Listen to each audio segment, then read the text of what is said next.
लेकिन नए साल के शुरुआत में कई नए नियम कानून भी देखने को मिलने वाले हैं। तो आज हम उन्हीं नए नियम कानून के बारे में बात करेंगे जो कि कल से ही लागू हो जाएंगे, जिसका जानना आपके लिए भी बेहद जरूरी है। इन सभी तमाम नियमों के बारे में बात करने के लिए हमारे साथ स्टूडियो में रत्न सेन भारती मौजूद हैं, जिनसे हम जानेंगे कि आखिर कल से कौन कौन से बदलाव होने वाले हैं जिसका हमारी जिंदगी पर काफी ज्यादा असर पड़ने वाला है। तो आपका बहुत बहुत स्वागत है रत्न सेन जी। तो कल से नए साल की शुरुआत होने वाली है और नए नियम भी लागू होने वाले हैं। तो ऐसे कौन कौन से नियम हैं जो कल से लागू हो जाएंगे और आज से वो पूरी तरीके से प्रभाव से खत्म हो जाएंगे? कई ऐसे नियम हैं प्रिया, कम वैसे 10 ऐसे नियम हैं जो कि कल से सीधे रूप से बदल जाएंगे, जिसमें चेक पेमेंट सिस्टम है। 5,000 रुपए तक पेमेंट, कॉन्टैक्टलेस पेमेंट जो है वो उसमें बदलाव होगा। दो चार पहिया जो वाहन है, कार है, उसके वो महंगे हो जाएंगे। इसके साथ ही यूपीआई पेमेंट में भी बदलाव है, इसमें थोड़ी बहुत समस्या भी है, इसको लेकर भी हम बात करेंगे। उसके बाद म्यूचुअल फंड में भी कल बदलाव होगा। उसके बाद एक सरकार की स्कीम है सरल जीवन बीमा को लेकर, जो लाइफ जीवन बीमा है, जो LIC है, उसी की तरह एक सरल जीवन बीमा है, इसमें भी एक बदलाव की बात कही गई है। उसके बाद जो मीडिया में खबर चल रही है गैस सिलेंडर की कीमतों में बदलाव, ये एक अफवाह है, इसको लेकर भी हम आगे बात करेंगे। उसके बाद जिन पे बात करेंगे वो है छोटे कारोबारियों को मिलेगी राहत। इस पे हम बात करेंगे किस तरह से छोटे कारोबारियों को जो है आने वाले साल में क्या क्या लाभ मिलेगा, किन किन मुनाफों पे बात होगी। उसके बाद हम बात करेंगे GST को लेकर भी बात की गई है कि क्या है GST, उसमें किस तरह के और अलग नए नियम लगाए गए हैं, क्या सुविधाएं दी गई है GST को लेकर। मोदी की सरकार आई थी तब से इसने GST को जो है काफी ज्यादा कॉम्प्लिकेटेड कर दिया, लोग तो पहले समझ ही नहीं पाए थे। उसके बाद से इस बार फिर नए साल में GST को लेकर नए नियम आए हैं। इसके बाद फोन में कई बदलाव हैं, व्हाट्सएप को लेकर बदलाव है, तो इस पे हम आगे बात करेंगे। उसके बाद फिर लैंडलाइन मोबाइल नंबर और फिर मोबाइल फोन से क्या हम कैसे कुछ कर सकते हैं, इसको लेकर भी नए बदलाव आए हैं, इस पे भी हम बात करेंगे। और फास्ट ट्रैक पे बात करेंगे, जो कि पिछले साल कोरोना के पहले से ही पूरे बिहार क्या पूरे भारत में जो है एक सबसे पहली समस्या थी गाड़ी के जाम को लेकर। जो समस्या है इसको लेकर केंद्र सरकार काफी ज्यादा सजग रही और फास्ट ट्रैक को लाने की बात कही। कोरोना आ जाने के बाद से फास्ट ट्रैक नहीं आ पाया, अब एक बार फिर से फास्ट ट्रैक को लाने की बात कही जा रही है।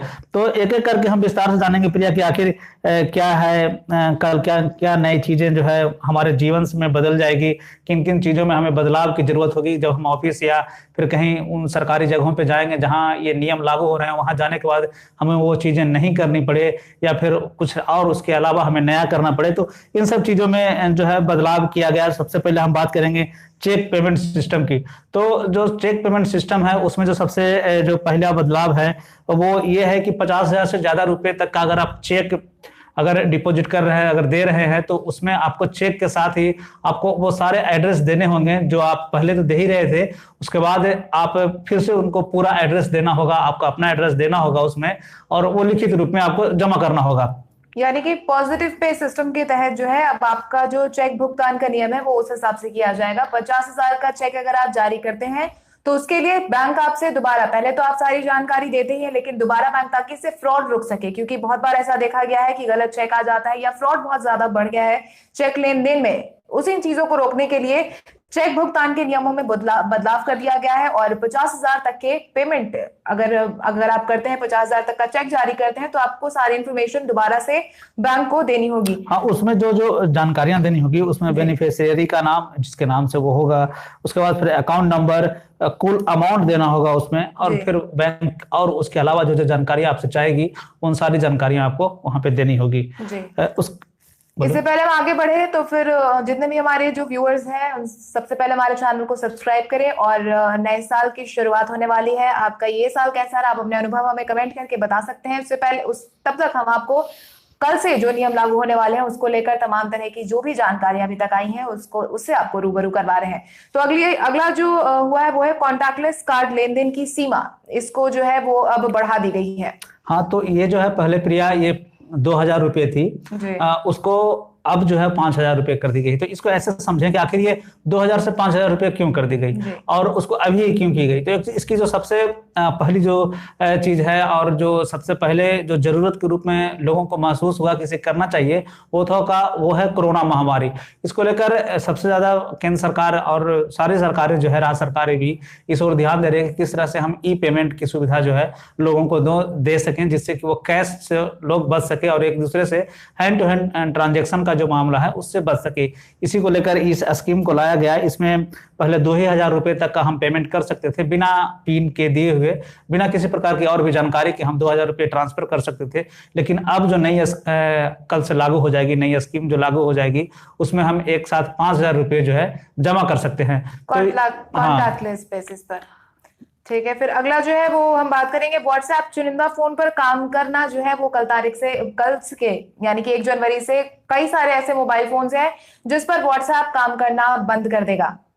तो ये इस तरीके के फोन्स हैं जो स्पेशली आईफोन 4 हो गया, आईफोन 4S हो गया, iPhone 5, iPhone 5S, iPhone 6, iPhone 6S, iOS 9 को अपडेट करना जरूरी हो गया। अगर आपका अपडेटेड मोबाइल फोन नहीं है तो कल से आपके फोन में व्हाट्सएप जो है वो नहीं दिखेगा, व्हाट्सएप जो है वो नहीं चलेगा। और ये भी ध्यान रखना है कि एंड्रॉइड फोन की अगर हम बात करें, जो अधिकतर लोगों के पास एंड्रॉइड फोन होते हैं, उसमें 4.0.3 वर्जन जो आपका होता है वो अपडेटेड होना बहुत जरूरी है। उससे अगर पहले के अपडेट है आपके फोन में तो फिर आपका फोन जो है उसमें व्हाट्सएप काम नहीं करेगा।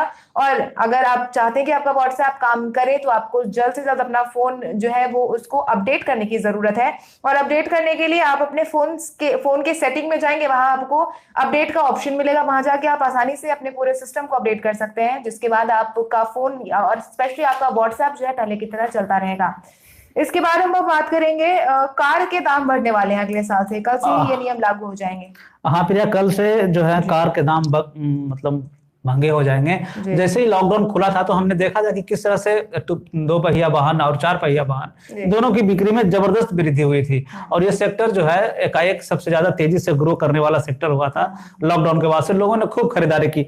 तो अब जो खबरें जो कल से निकल के आ रहे हैं कल के बारे में कि 1 जनवरी 2021 से 2 पहिया और 4 पहिया वाहन जो है वो महंगे हो जाएंगे। तो किन कंपनियों के महंगे होंगे हम उसकी बात कर लें तो सबसे पहले मारुति सुजुकी जो है वो महंगी हो जाएगी। इसकी गाड़ियां, इसमें बताया जा रहा है कि जो उसकी कीमत है उसमें 5% तक का इजाफा किया गया है।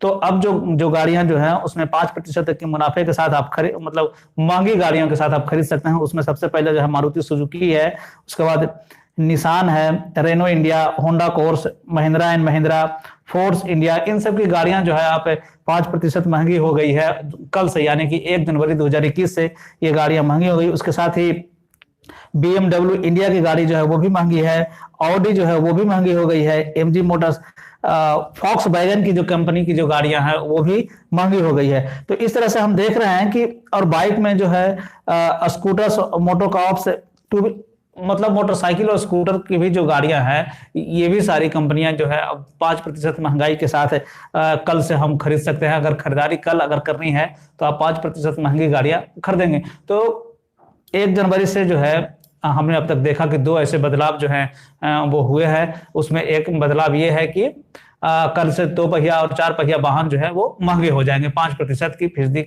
जो है उसमें बढ़ जाएगी। उसके बाद से ये गाड़ियां महंगी हो जाएंगी जी। और कोरोना के माहौल में सभी सेक्टर बहुत ज्यादा प्रभावित हुए थे, जिसमें गाड़ियों का सेक्टर भी बहुत ज्यादा प्रभावित हुआ था। हालांकि कोरोना के बाद जितने भी सोशल डिस्टेंसिंग के नियम लागू हुए उसके बाद गाड़ियों की खरीदारी बढ़ गई थी। और अब जो है अगले साल से यानी कि 1 तारीख से कल से गाड़ी जो है आपको महंगे दाम में मिलने वाले हैं। अब अगला हम बात करेंगे लैंडलाइन में मोबाइल फोन पर कॉल करने के लिए 0 नंबर लगाना अनिवार्य कर दिया गया है। अभी तक ऐसी कोई बाध्यता नहीं थी, लेकिन अब जो है आपको किसी भी नंबर पर कॉल करने के लिए, अगर आप लैंडलाइन से किसी के मोबाइल फोन पर कॉल कर रहे हैं तो आपको आगे में 0 लगाने के बाद ही वो नंबर डायल करना होगा, तभी आपका फोन कॉल लगेगा, वरना अब आपका फोन कॉल कल से नहीं लगेगा। आज तक आपके फोन कॉल्स लग जाएंगे, लेकिन कल से आपको इस बात का ध्यान रखना होगा कि अगर आप लैंडलाइन से फोन कर रहे हैं तो किसी भी नंबर को डायल करने से पहले 0 जरूर लगाएं। इसके बाद हम बात करेंगे फास्टैग की अनिवार्यता। हालांकि फास्टैग को लेकर अभी एक नया अपडेट आया है, लेकिन फिर भी जो पहले खबरें आ रही थी वो फास्टैग की अनिवार्यता को लेकर आ रही थी।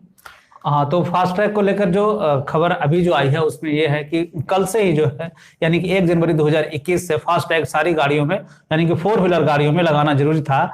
और उसको लेकर सरकार ने अब तक जारी आदेश में ये कहा था कि अगर आप फास्ट टैग नहीं लगाते हैं तो आप जब टोल पे जाएंगे तो हाँ आपको दोगुना किराया देना पड़ सकता है। लेकिन अब जो खबरें जो निकल के आई हैं, कुछ देर पहले की खबर है, उसमें ये कहा जा रहा है कि 15 जनवरी तक, यानी कि या फिर 1 महीने तक इसको बढ़ाने की बात कही गई है। जो अब आपको 1 महीने के अंदर में जो है फास्टैग लगा लेना है। कोरोना के चलते हम आपको बताए, इससे पहले बताए थे कि पिछले साल यानी कि 2019 से ही सरकार इस पे लगी हुई है कि किसी तरह से जो है फास्टैग सारी गाड़ियों में लगाया जा सके, जिससे कि जाम मिल सके। जब हम टोल प्लाजा पे जाते हैं तो वहां लंबी लंबी कतारें रहती है गाड़ियों को, तो इससे बचने के लिए जो है ये प्रयोग किया गया है, फास्ट टैग लगाया गया है, जिससे कि आप आसानी से आए और फ्रीली चले जा सकें। तो इसको लेकर टैग लगाया जा रहा है। अब जो उसमें जो नया जो नियम आए हैं, नए बदलाव जो हुए उसमें 1 जनवरी यानी कि 1 तारीख से उसमें नए बदलाव होने थे, लेकिन अब उसमें बताया जा रहा है कि 1 महीने या फिर 15 दिनों की उसमें और वृद्धि की गई, ताकि लोग अपनी अपनी गाड़ियों में फास्टैग लगा सके। इसका सबसे सीधा उपाय, सबसे सीधा और सरल यही बताया जा रहा है कि इसके लगाने से रोड पे जो है गाड़ियों की भीड़ जो है इकट्ठा जमा हो जाती थी टोल प्लाजा पे, उससे निजात मिल सकता है। वैसे भी भारत सरकार ये कह रही है कि आने वाले 2 सालों में हम पूरी तरह से जाम को समाप्त कर देंगे, और उन्होंने तो ये भी कहा है कि हम टोल प्लाजा भी खत्म कर देंगे। तो आखिर ये आने वाले समय की बात है कि केंद्र सरकार किस तरह की नीतियां बनाती है। फिलहाल जो फास्ट स्थिति ये है कि वो कल से उस पे, अगर आपका फास्टैग नहीं लगा हुआ है तो आपको टोल प्लाजा पे दुगना किराया कट सकता था, लेकिन अब उसमें वृद्धि की गई है, 1 महीने समय और बढ़ा दिया गया है ताकि आप जो है फास्टैग लगा लें। तो मेरा मानना है कि आप भी फास्टैग लगाएं, वो अच्छी चीज है, आपको ज्यादा समय सड़कों पे नहीं गुजारना पड़ेगा, इसलिए फास्टैग लगाना बहुत जरूरी है। ठीक है, जिन लोगों को नहीं पता फास्टैग क्या है, तो वो एक तरह का इलेक्ट्रॉनिक टोल कलेक्शन है जो कि आपके आगे वाले शीशे पर लगा रहेगा, जहां से आप अगर टोल प्लाजा से अगर आप ऑटोमेटिक अगर आप जाते रहते हैं तो वो स्कैन कर लेगा और उसके बाद फिर आपका पैसा वो आपके बैंक अकाउंट से अपने आप कट जाएगा। डिटेक्ट हो जाएगा। और अगर फास्टैग लगाने की जो कीमत की बात करें तो 200 रुपए लगवाने की कीमत है, जो सरकार की तरफ से जो रेटिंग जारी की गई है उस हिसाब से। और मिनिमम बैलेंस आपका 100 रुपया होना चाहिए आपके फास्टैग में, ताकि अगर आप किसी भी टोल प्लाजा से क्रॉस करें या कुछ भी करें तो उसके बाद आपका जो अपने आप है वो स्कैन करके आपके अकाउंट से वो पैसा कट जाए, आपका जो टैक्स आप जो देते हैं वो खुद ब खुद कट जाए। और ऐसे क्या होता है कि जब भी आप जाते हैं, लंबी लंबी गाड़ियां नेशनल हाईवेज पर लग जाती हैं, क्योंकि तो लोग कैश दे करके टोल प्लाजा कटवा रहे होते हैं। तो ऐसे में अगर फास्टैग नियम अगर लागू हो जाता है, क्योंकि अब सरकार ने 1 महीने की छूट दी है, यानी कि 15 फरवरी के बाद से ये चीज जो है वो जारी हो जाएगी। तो अगर ये चीज हो जाती है तो फिर आपसे, अगर आपके पास फास्टैग नहीं है तो दोगुना कैश आपको देना पड़ सकता है सिर्फ उसी जगह से क्रॉस करने के लिए। तो ये बहुत जरूरी है कि फास्टैग आप समय रहते लगवा ले, ताकि आप भी अच्छे से जा सके और जाम से निजात भी मिल सके लोगों को।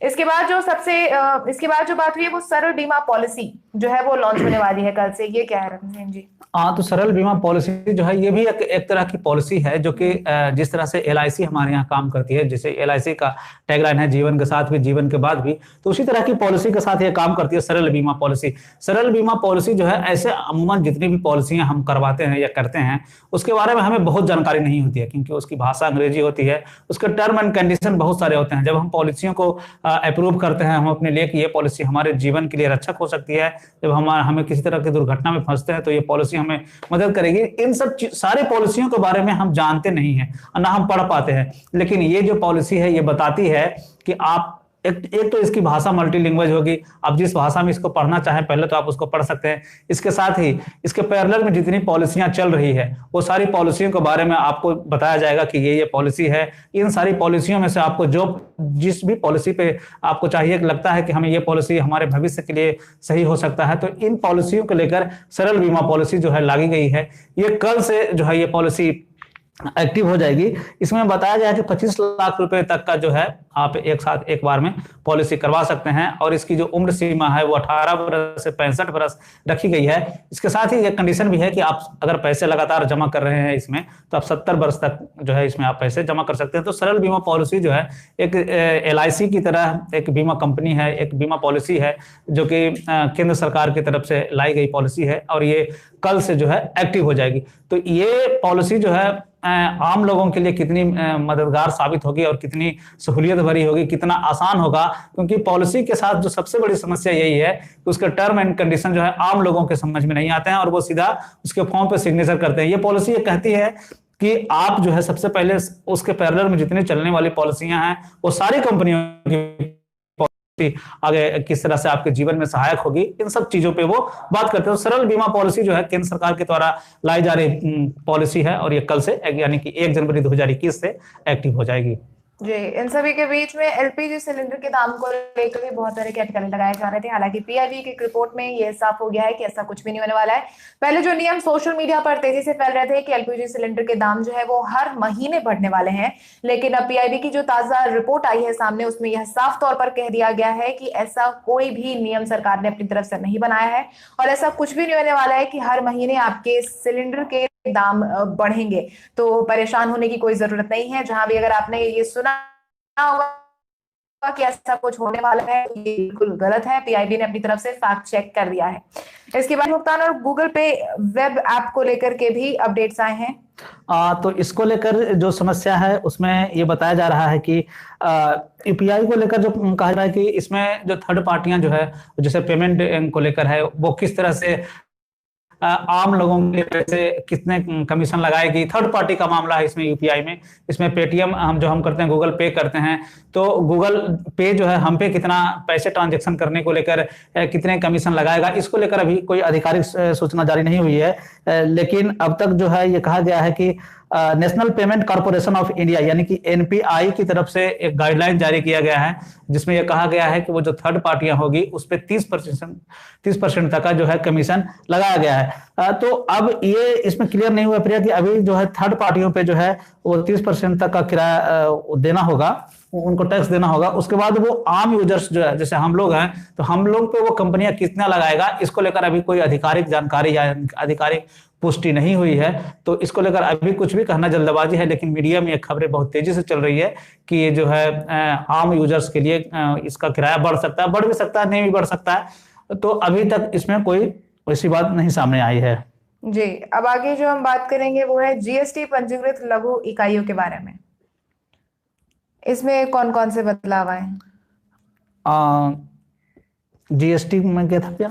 जीएसटी पंजीकृत लघु इकाइयों को लेकर के हाँ, तो जीएसटी को लेकर जो बात जो सामने आई है उसमें कहा जा रहा है कि जितने भी हमारे व्यूअर्स हैं वो हमारे चैनल को सब्सक्राइब जरूर करें और बेल आइकॉन को भी जरूर दबाएं। हम जितने भी अपडेट्स हैं वो करते हैं और अगर आप हमारे चैनल को सब्सक्राइब करते हो और बेल आइकॉन दबाते तो आपके पास हर अपडेट समय समय तक पहुंचता रहेगा। तो जीएसटी को लेकर जो प्रिया था इसमें था कि ई इनवॉइसिंग सिस्टम में जो है बदलाव किया गया है। तो इसमें क्या था कि जो 100 करोड़ से जो ऊपर का जिनका टर्नओवर है जिनकी कंपनियों के साथ और वो जो जीएसटी अब तक देते आए थे तो उसको लेकर इसने बदलाव किया है और वो कहा है कि अब जो है आप ई इनवॉइसिंग सिस्टम के तहत आप जो है उसका जो जीएसटी है जो आप फिल कर सकते हैं। तो इससे पहले उनको मैन्युअल रूप से यानी कि सिस्टम फिजिकल रूप से उन्हें जो है जीएसटी जमा करना होता था, लेकिन अब जो प्रक्रिया आई है, अब जो कल से जो नए बदलाव जो होंगे 1 जनवरी 2021 से, उसमें है कि ई इनवॉइसिंग सिस्टम के तहत उन्हें जो है नई प्रक्रिया के तहत जीएसटी जमा करना होगा। ये एक नया हुआ है कि 100 करोड़ से अधिक का जिनका टर्नओवर है वो ई इनवॉइस के तहत जो है पैसे जमा कर सकते हैं। इससे पहले उन्हें सिस्टम फिजिकल इनवॉइस के तहत वो जमा करते रहे थे जिसमें कैश के रूप में उन्हें ट्रांजैक्शन देना पड़ता था, जीएसटी जमा करना पड़ता था, लेकिन अब जो है वो ई इनवॉइस के तहत उन्हें पैसे जमा करने हैं। ये एक नया बदलाव हुआ है कल के लिए। एक और है म्यूचुअल फंड निवेश के लिए जो नियम बदले गए हैं उसके बारे में। हाँ, तो म्यूचुअल फंड को लेकर जो नियम बदले हैं उसमें एक साथ जो है मल्टी म्यूचुअल फंडिंग की जो प्रोसेस है उसको लेकर है कि आप एक साथ म्यूचुअल फंड में कई जगह अगर आप पैसे लगाना चाहते हैं तो उसमें बदलाव हुआ है। तो उसको लेकर सरकार की तरफ से जो गाइडलाइन जारी किया गया है उसमें कहा गया है कि आप लघु जो म्यूचुअल फंड रखेंगे आप उसमें कितना रखेंगे, मध्यम में कितना रखेंगे, और एक तो लंबे समय तक अगर म्यूचुअल फंड चलाना चाहते हैं तो उसके लिए इसने अलग गाइडलाइन जारी किया है। अगर इंस्टेंट, अगर तुरंत का अगर आप म्यूचुअल फंड रखना चाहते हैं तो उसके लिए अलग गाइडलाइन है, और कम थोड़े समय के लिए अगर आप रखना चाहते हैं तो उसके लिए अलग अलग है। तो म्यूचुअल फंड को लेकर जो स्थिति है उसमें है कि तीनों तरह के जो म्यूचुअल फंड हैं उसमें 25% के साथ आप जो है अपना म्यूचुअल फंडिंग यानी कि पैसे जमा कर सकते हैं। अब जो सरकार जो ये गाइडलाइन जारी की है उसमें आप जो है तीनों जगह पैसे आपको लगाना अनिवार्य होगा। अगर आप लार्ज अमाउंट में पैसे जमा कर रहे हैं, पैसे लगा रहे हैं अगर म्यूचुअल फंड में, तो आप इन तीनों जगहों पे वो जो है वो पैसे निवेश करने की बात कही गई है जी। यानी कि और इसके साथ ही जो एक और नियम आया है कि जितने भी आपके वाहन के जो दस्तावेज है वो सिर्फ आज तक ही आपको उन सब में छूट मिलेगी। कल से आपके सारे जो वाहनों के दस्तावेज है, आपका ड्राइविंग लाइसेंस हो गया, जितनी भी तमाम चीजें हैं वो कल से मतलब की सारी अपडेटेड रहनी चाहिए। अगर अपडेटेड नहीं है तो फिर आपको भारी जुर्माना देना पड़ सकता है। तो ये जो कल से जो शुरुआत होने वाली है उनमें यही सब चीजें हैं, जिसमें चेक भुगतान के नियम में बदलाव किया गया है, जिसमें पॉजिटिव पे सिस्टम लगाया गया है। 50,000 से ज्यादा अगर आप ट्रांजैक्शन करते हैं तो, या फिर अगर आप चेक देते हैं तो फिर आपको पूरी जानकारी बैंक को दोबारा से देनी होगी। इसके साथ ही कॉन्टैक्टलेस कार्ड लेन देन की सीमा जो है वो 2,000 से लेकर के 5,000 तक अब कर दी गई है, पहले सिर्फ 2,000 थी। इसके बाद व्हाट्सएप जो है वो कुछ फोन में काम करना बंद कर जाएगा, इसलिए बहुत जरूरी है कि आप अपने फोन को अपडेट करें। इसके साथ ही कार के दाम में बढ़ोतरी होने वाली है, क्योंकि काफी लंबे समय तक कार का उद्योग भी बंद रहा था, और जैसे जैसे लॉकडाउन खत्म हुआ है कार के उद्योग में भी गति आई है। उसके बाद जियो की तरफ से प्रिया एक बड़ी खबर है, इसमें कहा जा रहा है कि नए साल में रिलायंस जो है जियो अपने ग्राहकों को तोहफा देते हुए सभी लोकल नंबर पे जो है वो फ्री करने का ऐलान किया है। तो जियो की तरफ से एक बहुत बड़ी खबर है जिसमें ये कहा जा रहा है कि सभी जितने लोकल नंबर्स हैं उन नंबरों पे वो जो है फ्री कॉलिंग की सुविधा होगी। ये एक बड़ी खबर है रिलायंस की तरफ से सामने आई है। वॉइस कॉल की सुविधा जो है वो फ्री की गई है। इसमें लोकल वॉइस कॉल की सुविधा जो है वो शुरू की गई, जिसमें लोकल जितने नंबर्स हैं उन पे आप रिलायंस की तरफ से ये खबर आ रही है, जिसमें ये कहा जा रहा है कि लोकल वॉइस कॉल की जो है वो सुविधा फ्री की गई है जी। इसके साथ ही 4 पहिया वाहनों के लिए फास्टैग जो है वो अनिवार्य किया गया था, लेकिन अब जो है ये 1 महीने के लिए बढ़ा दिया गया है। 15 फरवरी से ये चीज जो है वो फिर से वापस से नियम में आ जाएगी, लेकिन तब तक आप अपना फास्टैग जो है वो जरूर लगवा ले। सरल पॉलिसी जो है वो कल से लॉन्च होने वाली है। एलपीजी सिलेंडर के दाम में जो बढ़ोतरी होने वाली थी, हालांकि ये खबर बिल्कुल गलत है। फिर जीएसटी पंजीकृत लघु इकाइयां जो है वो उसमें भी बदलाव किए गए हैं, और म्यूचुअल फंड निवेश के लिए भी नियमों का किया गया है। तो ये तमाम तरह के जो नियम कानून है उसमें जो है वो कल से बदलाव देखने को मिलेगा। इसके अलावा रत्न सेन जी कोई और ऐसे नियम जिनमें कल से बदलाव होने वाले हैं? फिलहाल तो वैसा कुछ नहीं है जी। तो जैसा कि हमने आपको बताया कि इन सारे नियमों में बदलाव हुए हैं और कल से ये सब कुछ जो है वो लागू हो जाएगा। इसके साथ ही आज के इस वीडियो में बस इतना ही। जो भी व्यूअर्स हमारे साथ जुड़े हैं हमारे चैनल को सब्सक्राइब करें और बेल आइकॉन जरूर दबाएं। इसके साथ ही आज के लिए बस इतना ही। तब तक के लिए धन्यवाद।